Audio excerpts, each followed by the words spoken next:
How long gone? It is a shitty Sunday here in New York City. Jason, what's going on? Shitty, I guess shitty everywhere in the world a little bit. Happy Father's Day to you, Chris. I saw you got to go horseback riding a couple days ago. I thought that was cool of them to do that for you. I did not mount the horse myself, but people in our party did enjoy it. Why did you refuse the horse? I didn't refuse. I wasn't invited. Which is fine with me. I'll take the cowboy cosplay only so far. I don't need to break my back riding a horse. Do you think that they did not invite you because they knew you would say no, or because they wanted some time away from Chris? A little bit of both. I'm going to say a little bit of both is the safest answer to that question. I respect both answers. Interesting. Yeah, I mean, I guess I don't know what it feels like to have people want space away from you. What's that like? I doubt that's true. But I want space away from everyone, but I don't know you wouldn't ride a horse, would you?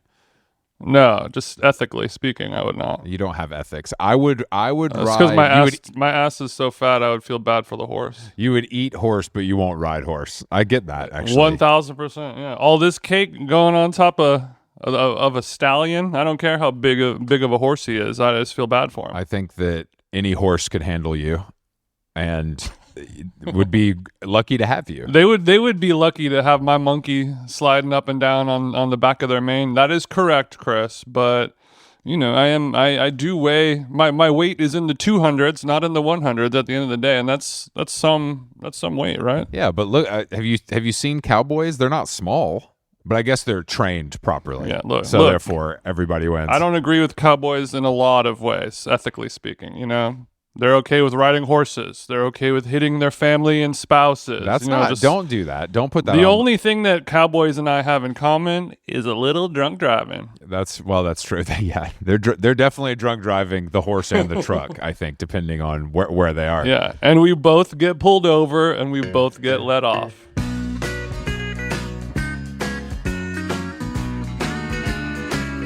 $5 worth of regular, $3 worth of wine. Okay, yeah. So we there was the big Trump military parade where he was trying to get his North Korea on. Didn't seem to go too well. Spent $80 million to have some people in wheelchairs look at the tank go by. $80 million is so much money. Like, that is so much money to spend on a parade. I mean, to spend on anything. I mean, that's like one first-round draft pick and then two in the second, probably, right? At least, depending on which league you're talking about. Oh, yeah. It's also healthcare for all the veterans ever. Yeah, that part, I didn't even think about that.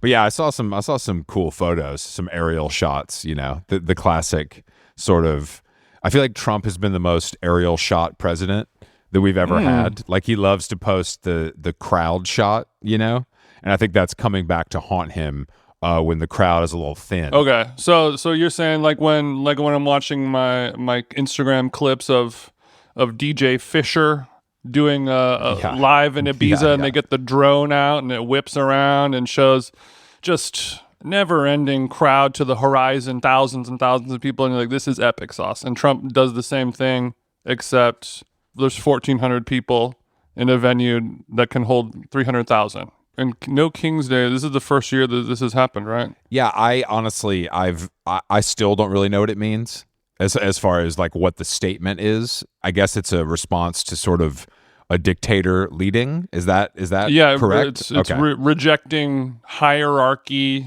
Okay. I mean, it could be taken a lot of ways, I guess, in terms of political or just like celebrity, like Instagram influencer kind of culture thing. Sure. Yeah, worshipage. But yeah, like we were saying before in our text messages earlier, No Kings does sound like a Chris Brown, Travis Barker mixtape that will get very low views and listens. Low? Oh my God, it really does, dude. Because I was like, oh, it sounds like a hardcore band, which it also does, but nothing is more specific and perfect than that. No Kings also opened for Blood in Western Mass, and they let them use their bass amp, and that was cool of them.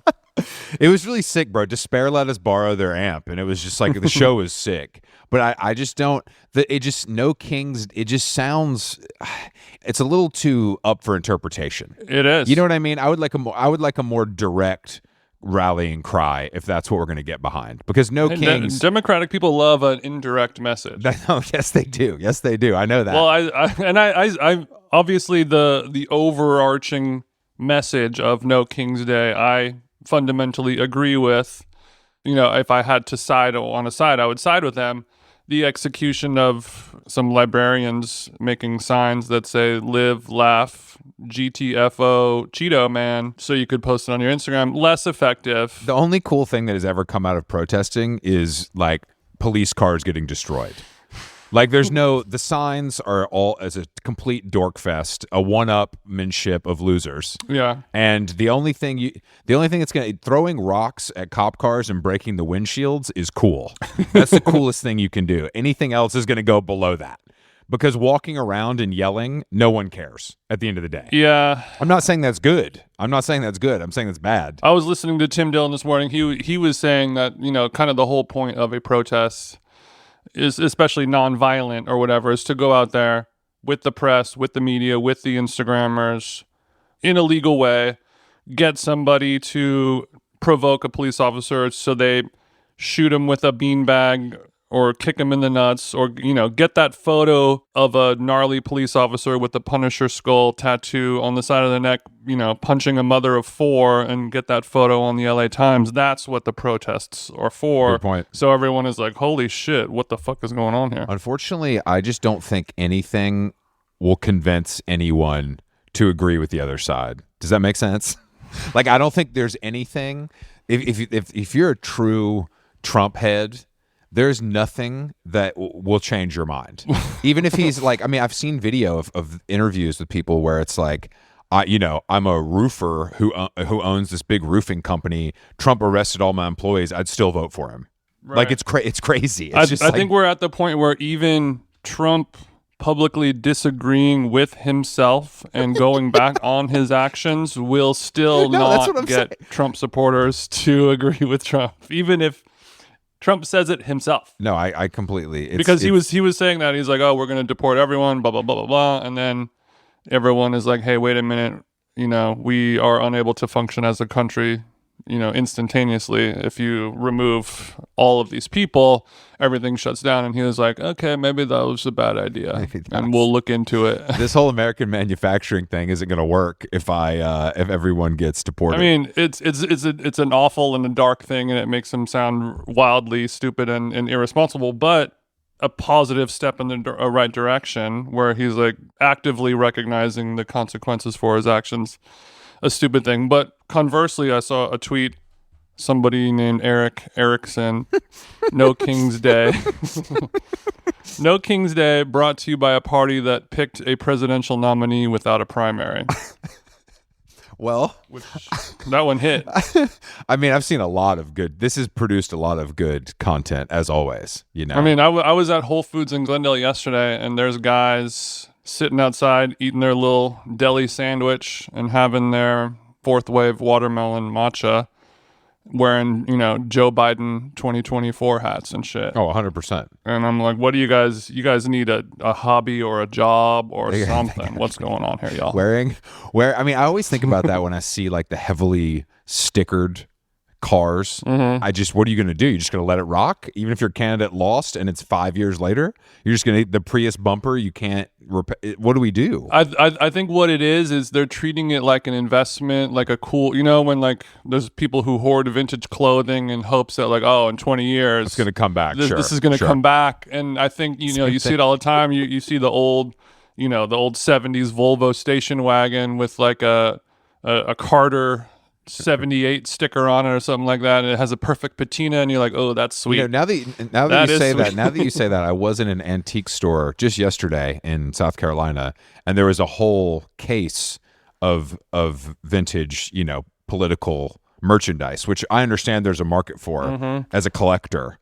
I think as a displayer, you can make from $4 to $11. It's a different market as a kind of badge wearer. Sure. That's all I'm saying. No, I see it all the time, and it kind of has the same level of like compounding hoarder like depression, where every day you go out to your Honda Fit and it has the sticker from somebody who lost an election over 10 years ago, and every day you look at it, and every day you know that it'll take 10 seconds to peel it off of your bumper, and maybe you need a little Goo Gone. At least it's not.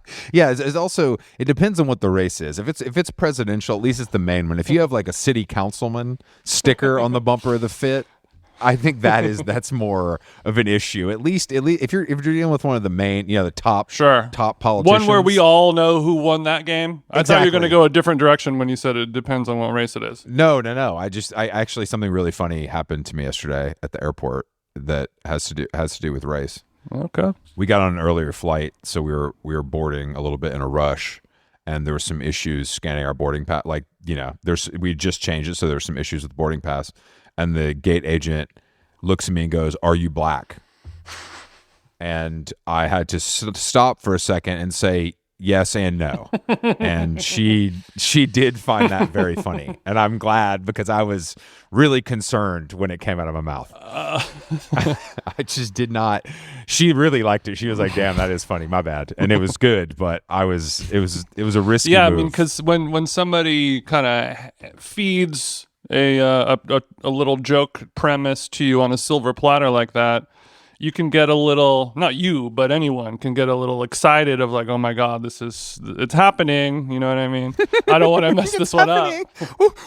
Start breathing. Like, you're like, well, not by blood, but spiritually, sure. That is my legal last name. Yes, ma'am, please. And there was also, there was a line of 100 people behind us, so I felt like I really was mucking things up for the other passengers. Sure. But we made it through. For you and your we people. made it. We made it through. I'm not black, but the amount of times I've viewed Plies videos. I don't know. What are the actual requirements? Can we get, how much time do you have? Yeah, it was a funny moment. But yeah, I don't know if there's a lot going on right now, and I wonder if No Kings will happen again. I wonder if No Kings is a one and done situation, or do you think No Kings will return for Volume 2 like WrestleMania? I think it'll return definitely, and it will be the name of a tour with two rappers. It'll be Larry June and Earl Sweatshirt. Not the Alchemist. Alchemist will be lurking in the shadows. Larry June and the Alchemist present No Kings. We'll be at SOBs on Thursday the 27th. You can already see the All Access lanyard right now. It's going to have such amazing graphics on it. But known for their graphics. In more important news, I think there's been kind of a making waves. Brad Pitt's wearing some new outfits. Brad Pitt, one of our hottest and greatest celebrities, an enduring icon of film and television, looks like absolute shit. And I don't know who is responsible for this, but that shiny suit he was wearing yesterday is diabolical. Do you think that they're trying to reintroduce his kind of Tom Ford Gucci era where he was wearing a lot of satin and shine? This appears to be silk. If you want to do that, then you just get Tom Ford Gucci. There's plenty of it available. I don't know what this is. I just don't know. I would argue there's plenty of it available in his house, which he lives in right now. That's true. There's in his archive. Dozens of priceless archival units. It's a Willie Chaveria look. And I just can't. Big Willie. Does that mean that he styled it, or it's his? No, own it's line? his collection. It's his collection. Okay. I just don't know. I just don't know who this is for. It's also, he's got the giant square toe buckle boot. It's just crazy. He looks crazy. It makes him also look fat, which is like, he's not. He looks amazing for his age, especially. Yes. Okay, I'm trying to look at this photo right now. Here, I'll send it to you. It just doesn't make sense. So it's kind of like it's like a baby purple, bluish satin shirt. The photo I see, he sort of has a French tuck into. Is this a satin jean as well? It looks like it could be. And the jean has a torn knee, but it's torn not in a way that a cool vintage pair of Levi's from 1983 has a torn knee. This is a torn knee where it looks like he fell down the stairs moments ago. I don't know if we're looking at. I think we're looking at two different pictures. Okay. Because he wore two different bad outfits. Okay. So I just sent you my. We're both, I just sent we're you both mine. right. We're both right. We're both right. 2 nights in a row, but I just don't. Yeah, exactly. your Honestly, look is it's way worse. Good God. I would say the other one is fine compared to that. Yeah, compared yeah, to yeah, yeah. the suit. I mean, I don't love the pants, but the shirt is fine. He can make the shirt work. What is that square-toed Frankenstein shoe? It's probably Will. It's know who probably makes Willie. it? It's probably the same. I just don't. He's also wearing a square-toed shoe in the picture you sent me. Mm. There's a devious stylist at work here, and they need to be identified because this is how making Brad Pitt look bad is hard to do. And I guess I would say, who's his chick? Regular as hell. I think she's got her angles. At first, I was like, oh, it's Brad Pitt. No, she has her angles, but she also looks like a real housewife of New Jersey. Mm-hmm. Get it, girl. That's not I mean, this is a big. I think she's a civilian too, which in Brad Pitt's defense, she might have that gorilla grip. Oh, she definitely does. I mean, she definitely does. And Brad Pitt looks good. These clothes are just crazy. These choices. You know, I just don't. When you see somebody like Brad, it's just like this is your game to lose when you talk to a stylist. It's just like when Carolyn styled John Hamm. It's just like, here is your A+ 100% good looking person. All you have to do is just not fuck it up. The game is won. Yeah, there's a reason that the jeans. And then a stylist is like, all right, cool. Let me put them in a very bad suit. Well, that's because stylists, want to make their mark. And I guess you have to take big swings to do that. And sometimes it works and sometimes it doesn't. Like all the Timmy shit worked. And in theory, it's ridiculous. Mm-hmm. You know what I mean? Like, if you look at that on paper before you see it, and before you have his personality, you're like, this is insane. This guy's going to look ridiculous in like all of this kind of wild stuff. But it worked. Yeah. This does not work. I mean, I'm looking at it and I'm at a loss for words. I am dumbfounded. It's wild, man. It's really wild. And I think I don't think we're the only ones talking about it. I think that several people would agree with us, but I want to know how he got there. That's my biggest question. Yeah. How did we get here? It's like a crushed velvet blue suit with some baggy jeans, the Frankenstein shoes, and then a white striped shirt underneath, unbuttoned a little bit, no tie. He kind of, if somebody were to go into like Beacon's closet with a wheel and you spin it with blindfolded and you throw a dart at a board to put an outfit together, it would be better than this. No, 100%. This is as if a 3-year-old got into the closet and said, I want you to wear this today, Daddy. And you go, okay, I'll do it. It's crazy. It's like it really is. But take a look for yourself. I don't need to be the judge. Protect our pit. Keep, keep Tahoe blue, keep Austin weird, keep Pitt hot. Yeah, that's the statement. The other thing Good God. the other thing that's going on in Hollywood is everybody thinks they could do a better job styling the actress playing Carolyn Bessette in the Ryan Murphy JFK Jr. Carolyn Bessette. And she does look bad. Don't get me wrong; they did a bad job, but everyone thinking they can do better is exactly why you didn't get the call, for that job. Because the guy looks pretty amazing. I have to say, he's a dead ringer. Yeah, the guy does look good. I mean, it's one of those things where there's so many. When I typed in Bessette, it's just different Basset Hound photos. Some of them anime porn.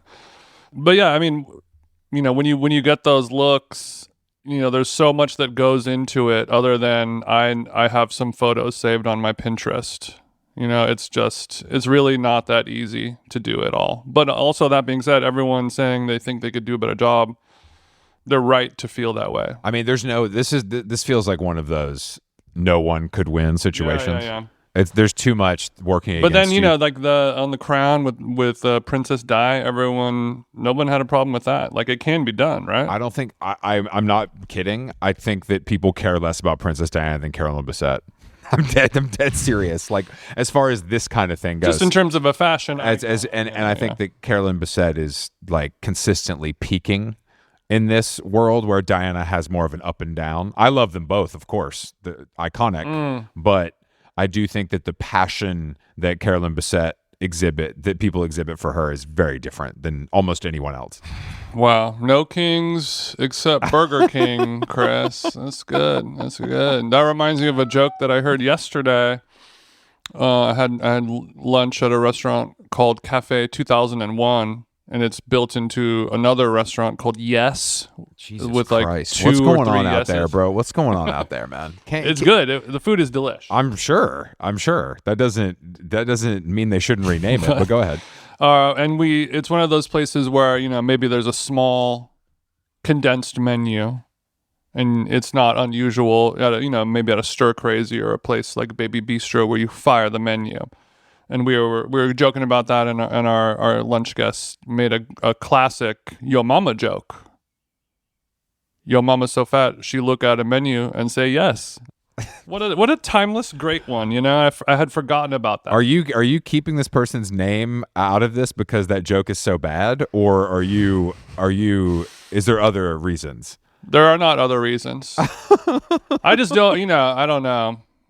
I don't know if people want to have their business out there like that. Yeah, making a Your Mama joke in 2025 is I liked it. You didn't like it? No, that's not funny even a little bit. I mean, but Yo Mama jokes were never funny. They were supposed to be mean. That's like, if you really did like, that one's too general. If you want a Yo Mama joke to really land, it has to be cutting, I think, Too general. Yeah. It directly questions Yo Mama's weight. No, of course, but I'm I don't see the problem. I don't see what's going on here.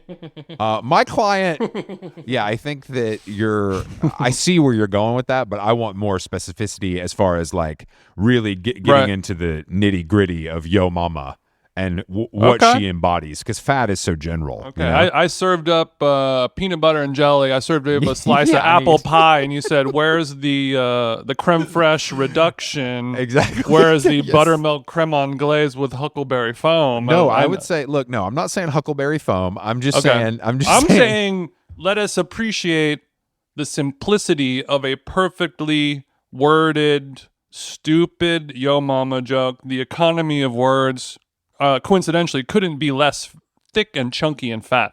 It's as trim. It's sample size. Yeah, it is. It's sample size. I just think it could be improved on. I'm not saying it's awful. I'm just saying that there's. I guess though, if there was no Mama actually in question or under fire here, then it does make more sense as a general, let's make the table laugh kind of move. Okay, so you're saying it might be cooler, it might be more exciting if Yo Mama was sitting at the table with you and you're looking at the menu at Stir Crazy and and you're like, oh, celery salad, okay. I would love to see my mom at Stir Crazy. That's fun for everybody. That'd be fun for everybody. So do you guys have any food here, or is this kind of all you have to offer? I just mean that, if obviously the degree of difficulty, to use a TJ phrase, is much, much higher if the mom is at the table. There's no question there. But even if, let's say I know your mom well, or you know my mom well, then you could kind of fit in some more cutting barbs. Is what I'm saying. I mean, I don't know anyone who has the chutzpah, the cojones, because when Big Mama is present at the table, you have to change the tense and the whole sentence structure. You can't say "Yo Mama's so fat." You have to say "You're so fat. You looked at the menu and said yes." That's true. Yeah, you can't. I guess then you make Big Mama sad. If Big Mama's at the table, I think that maybe it's best to kind of. You want to talk about degrees of difficulty, honey? I think maybe if Big Mama's at the table, we steer away.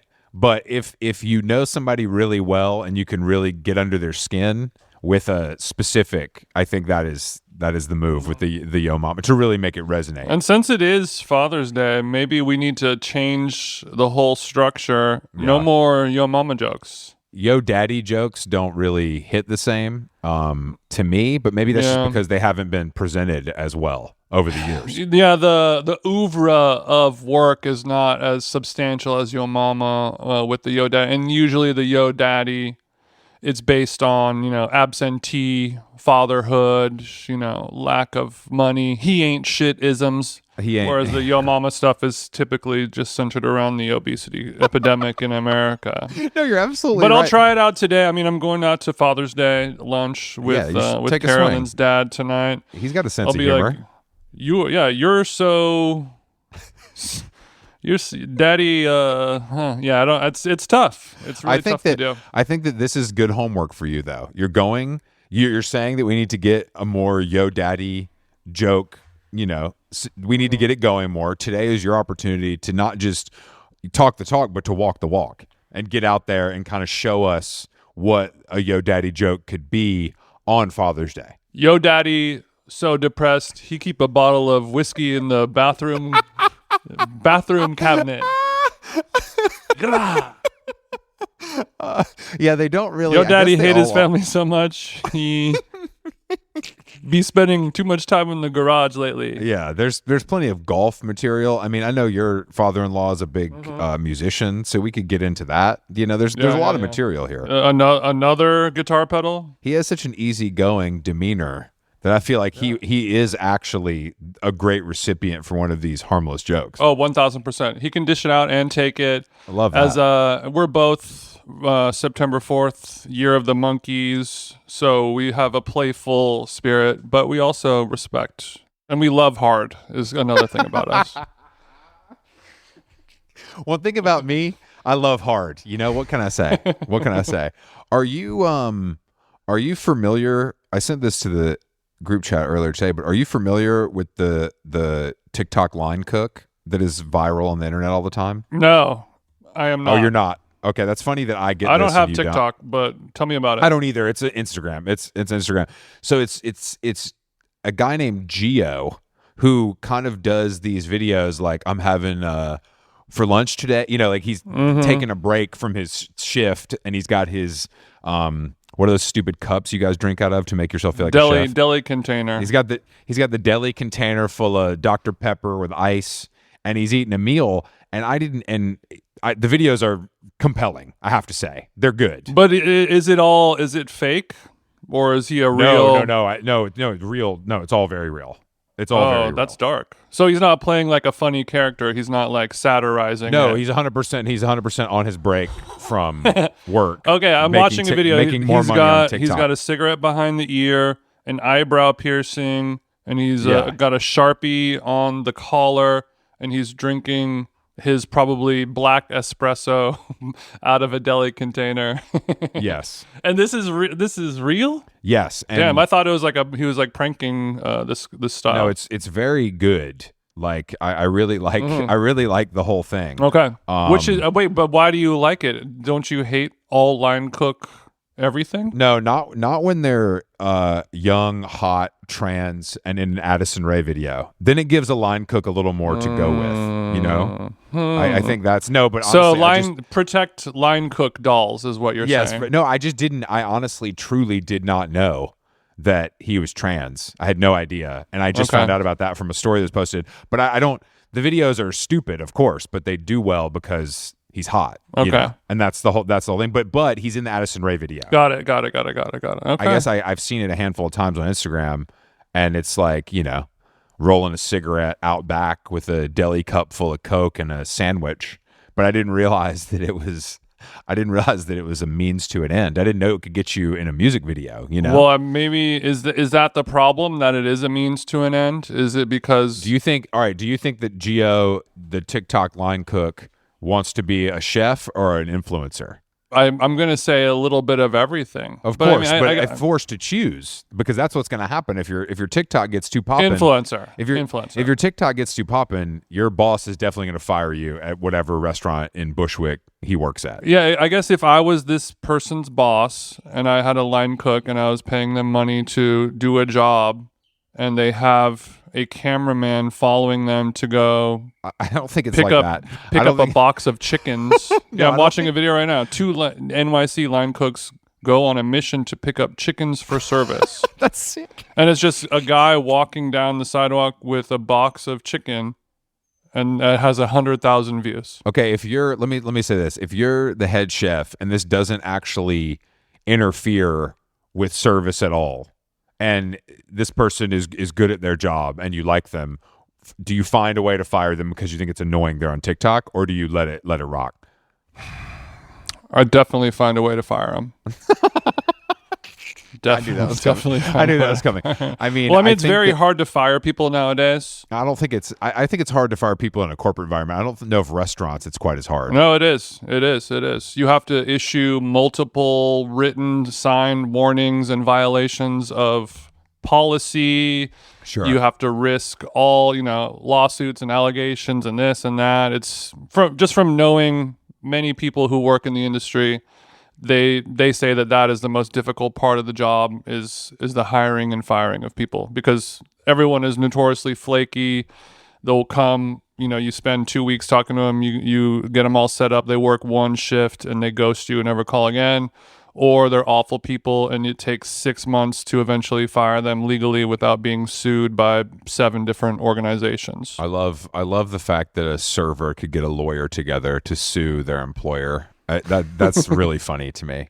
Like, lawyers are expensive and it's time consuming. Like, I just can't even imagine that. Like, you fired me because I didn't show up 3 days in a row, but I'm going to somehow hire a lawyer and find this to be your problem. Yeah. And, unemployment, it's a whole thing. It's a whole Yeah, thing. the unemployment. Yeah, no, it's crazy. I agree. But I wonder, I'm going to keep an eye on Geo and see what happens here, because I wonder if the shift will happen, if it'll just go full soft boy cook, IG, TikTok, or stay grinding, and do both like a real one. Keep grinding out there, Geo.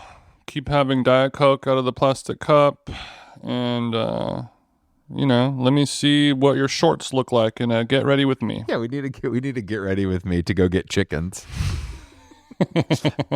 And I hope that the chickens were yummy when you cook them. I guess speaking of food, I was noticing a little bit of a trend, and also in a rule of 3 scenario. We obviously have the combination of foods and music virality. So we've got the Apple dance. We've got Usher doing his cherry sucking. Mm-hmm. So I feel like, well, he's asking someone to suck the cherry. He's telling beautiful people in his audience, think of these maraschino cherries as a man's testicles and get to work. He's saying, I know your husband's right there, but I'm going to need you to tie this cherry stem into a bow.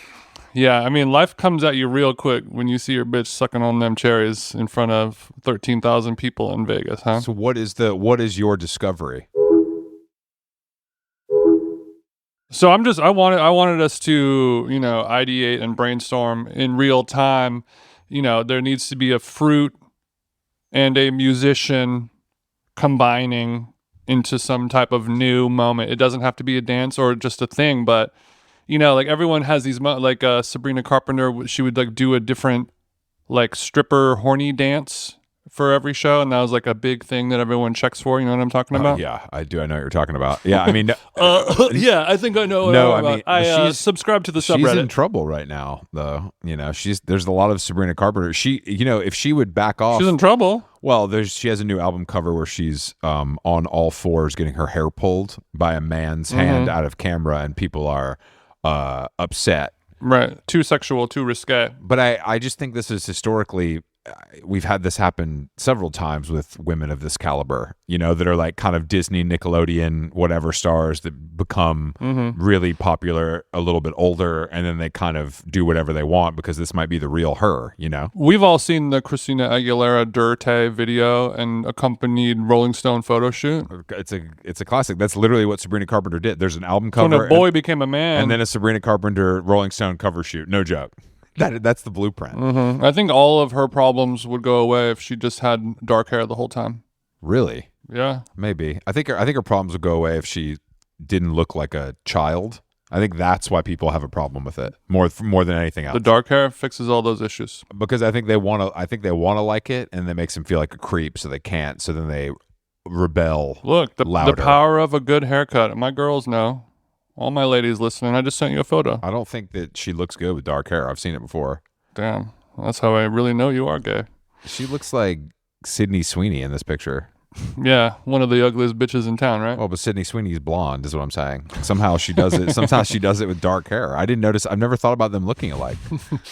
Damn, a lot coming at you fast today on Father's Day, huh, Papa? A lot. Papa Black. I don't know what the I don't know if we're going to just uncover this food moment that you're looking for. I know. Because my third, or the original to me would be Steve Aoki with the cake.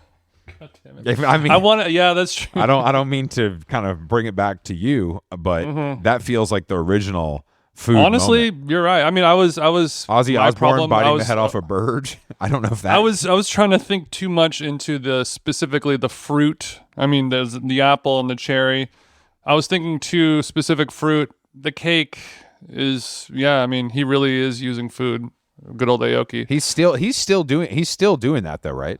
Oh yeah. Oh fuck yeah. Still do you think he has like a certain cake purveyor on, like, do you think he like has someone he uses? Or do you think they send him to the local Publix and get the biggest sheet cake they have? I think his hospitality writer has specific yes. instructions on how to create these cakes, and I think that they are kind of like the way a pie that's being tossed from a clown is mostly just whipped cream on a tray. Oh, sure. I think it's the same kind of thing. I don't think people painstakingly create a delicious layered cake just to be thrown. I think it's a specific kind, and it is very impressive how he throws them. The distance he's able to get And precision. We've talked about it before. It's truly I've just never impressive. I've never seen it, so I've never really, or I guess I've never paid No attention. way. No, I mean I've never seen it live, of course, but I don't think I've paid attention to a video in the way that I should be to notice the accuracy. He's like Aaron Rodgers with the fucking kick. He calls his shots. That's sick. He's like he'll point at somebody 100 feet away and just hit him right between the eyes. Did you how much have you read about Turnstile being hardcore or not? I've read a little bit about it. I read the New Yorker piece. Yeah, I was not expecting the New Yorker piece to kind of lead with SSD, but here we are. I think if I was the editor of that piece, I would say maybe we can lead with something just to get a little base credibility built for the old heads who are going to be hating.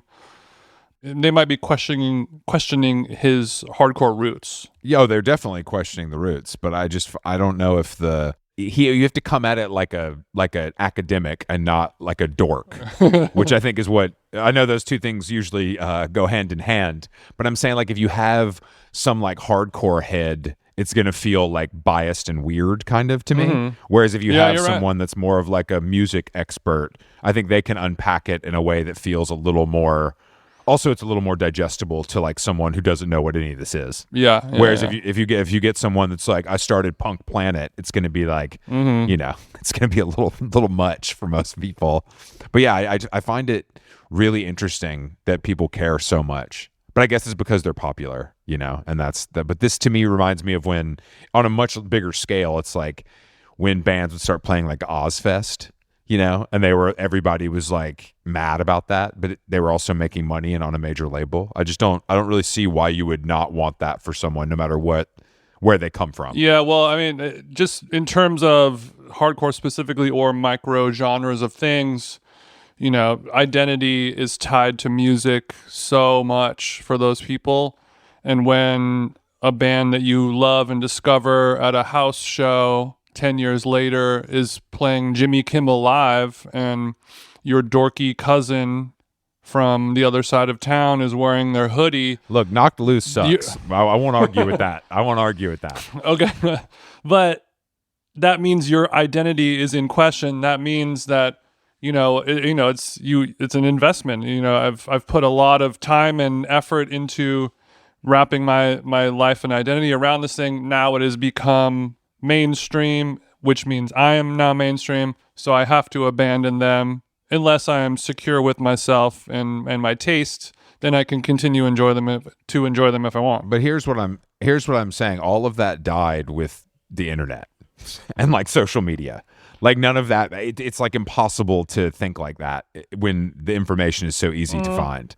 I mean, I know it doesn't stop people, but like you're identifying as something that is literally if people can identify with anything now, it requires no effort. I don't know if there are so many. I mean, I agree with you. It makes it a lot easier to make a band that has 100 plays on Spotify a month your cool new identity, and because you know about this obscure thing and you're cooler and better than everyone else, it's easy to stumble upon that compared to when we were kids and you just have to buy an album at a record store because you think the artwork looks cool, or your friend's older sister who you think is hot likes them, so you bought the CD or whatever.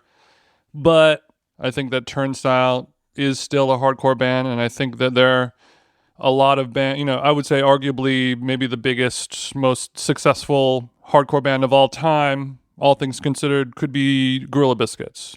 You can make a fair argument for that, right? Yeah, probably. I mean, I think that like the goalpost has moved because of how easy it is. But in terms of considering the old original school, the modern day, how often people still listen to it, and how new generations still, like people aren't really bumping youth of today as much as they were. Other similar, the Judge tour is not as big as the Gorilla Biscuits tour, whatever it is. But if you listen to their songs, they're positive.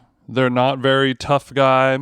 They have some weird sounds. They have trumpets playing, and Turnstile is doing the same exact thing. And I don't think anyone would argue that Gorilla Biscuits is not a hardcore band. Oh, definitely not. But I think that's because Gorilla Biscuits is on Revelation Records. Do you know what I mean? And there's like little thing, but whereas Turnstile's aren't they on a metal label?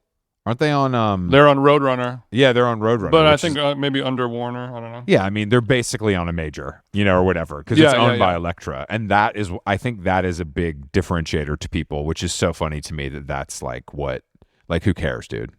Like who cares? Like, somebody's got to put out this music so they don't have to deal with it. And I will say their shows look, I mean, that is a hardcore show, which makes a difference to me. Yeah, I mean, I would say that when you look at videos of their shows, I feel a good feeling inside of my body. Same. That reminds me of when I would go to shows when I was 14, and a bunch of kids are rushing the stage. Everyone is jumping and diving and moshing and everything.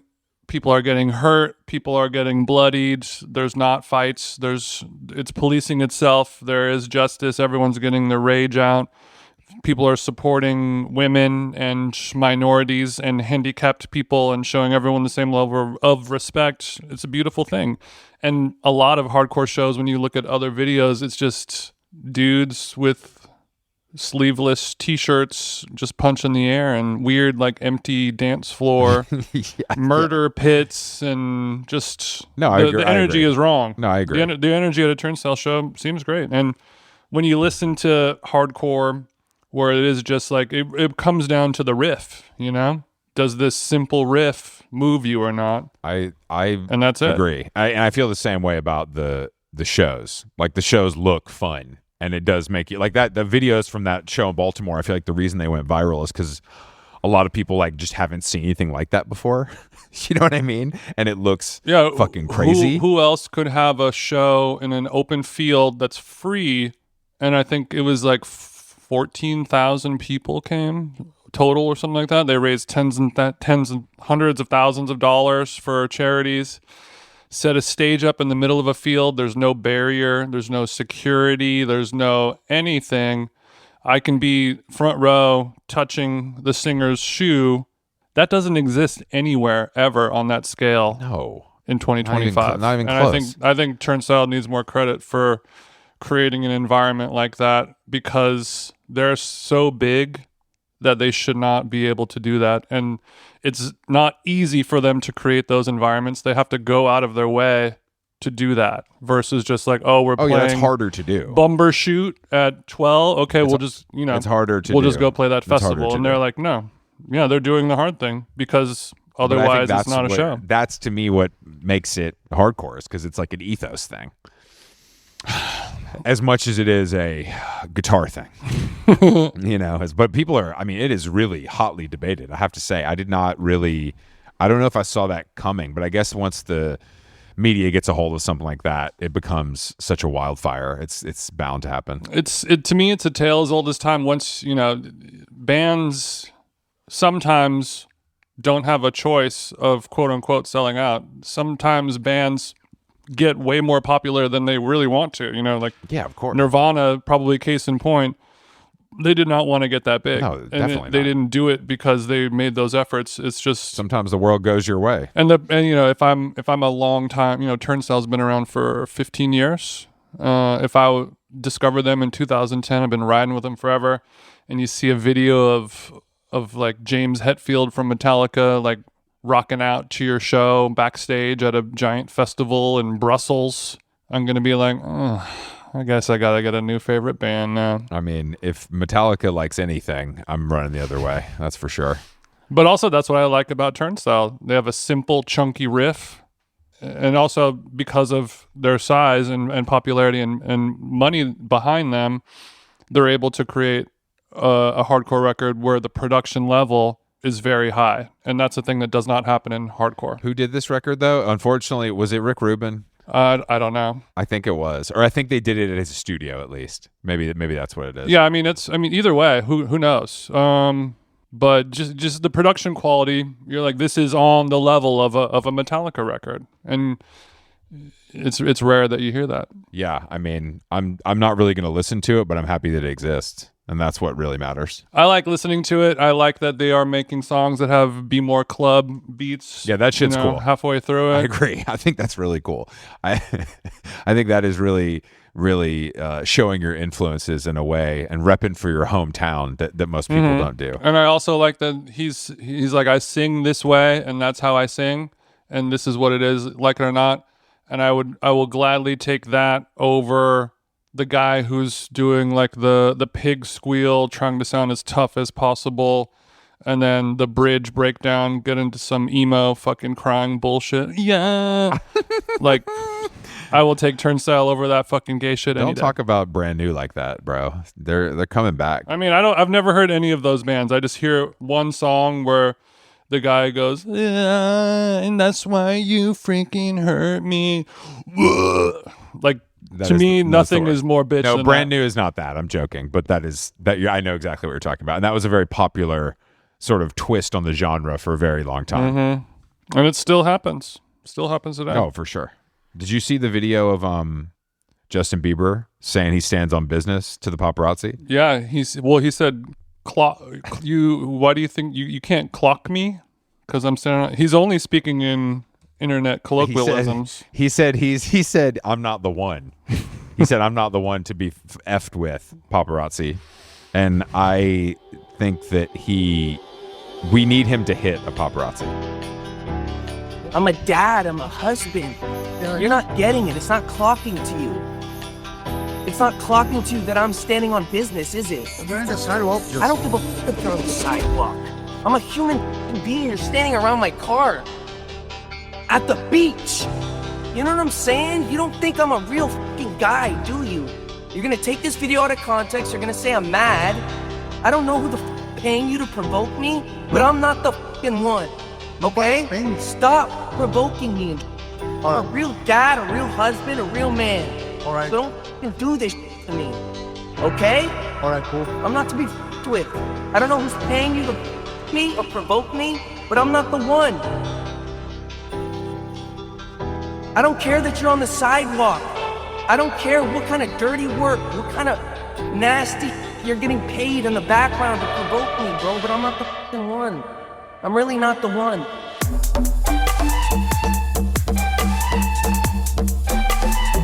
We need him to cross the line.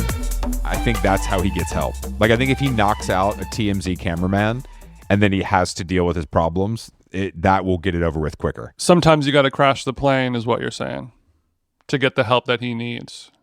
Exactly. That's exactly what I'm saying. I mean, I like it. I think that his message is strong and his energy and his passion is there. I think that he is too removed from real life and too connected to the internet to only, I mean, and I'm, pot calling the kettle black, but he was using too many popular phrases and internet slang and speak. Yeah.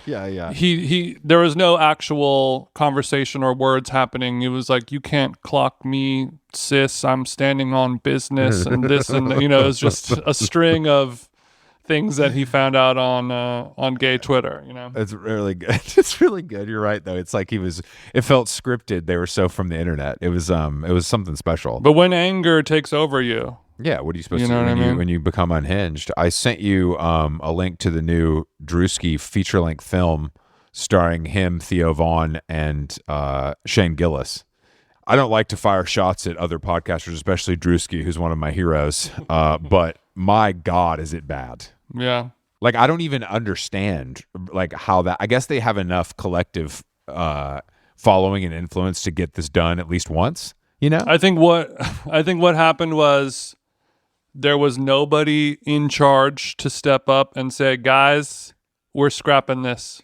We're going to eat the $700,000 we spent on this, and this is not going to see the light of day, and we're going to go back to making funny skit. make funny skit. Make funny But skit. because the problem is, you know, people ask us all the time, you know, like, what's next? You're going to do this and this and this. And some people are just good at what they do, and you don't, and they don't know that, like, okay, well, I made a funny video, now I'm popular, and now I'm hosting stuff, and now I'm on the red carpet, and now I'm hanging out with rappers, and now I'm, you know, going to sports games, and I'm on TV shows. The ultimate is to make a movie because I love funny movies. And then when it's you and your friends making a movie and you just kind of throw it together, I mean, that trailer is, I mean, it's abysmal. It's so bad. It's really And Drewski is so funny. so funny. I mean, I'm a little upset. The Diggers. I don't know when it's in theaters, but maybe it won't be. Maybe it'll maybe that's where they pump the brakes. It'll be VOD. You know? If, you know, Team Drewski, if you're listening, let's just can it. And then I guarantee the Reddit is not going to be wondering what happened to the release date getting pushed back. No one is going to wonder when this movie is coming out. No one, Just let it no die. one's asking questions. All right, I got to get my life together to get on this plane in a couple hours. Chris, it's not clocking to you that I'm standing on business at this podcast right now. Come on, bro. It is not clocking to you that I'm standing. It's on not business. clocking to you. It's not clocking to you. I'm not the one, Jason. Could you imagine like a college professor being like, what is it going to take for you guys to clock this source material? I think that's probably happening. I think there is. I think they're trying to reach kids so hard now. They've had Okay, to divas, everyone take our seats. they've had to resort to that. There's definitely a high school teacher right now calling his students divas. No question. No question. All right. HowLongGone.com is the website. Get your tickets.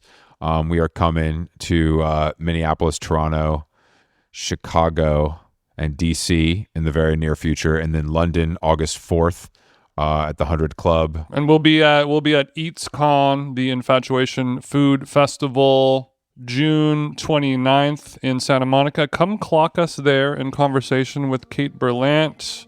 She will be standing on food business, and we will also be at Levitation Festival in Austin, and maybe some more festivals to be announced soon. Thank you guys for listening. Hope you have a dope week, and that's it. Later. Standing on it.